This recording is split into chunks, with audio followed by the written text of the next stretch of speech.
How to set daily time limit on Instagram. It's pretty simple and a quick process, so without any further delay, let's jump right into the video.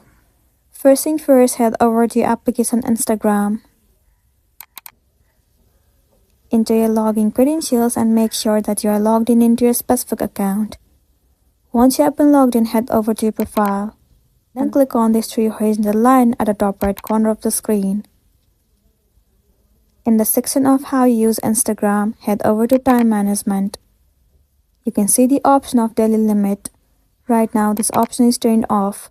In order to turn it on, you simply have to select the time to set. I've selected 1 hour. Once you have enabled, now they will remind you to close Instagram when you spend this amount of time in a day. They will also let you know when you are close to reaching the limit. So this is simply how you can set time limit on Instagram.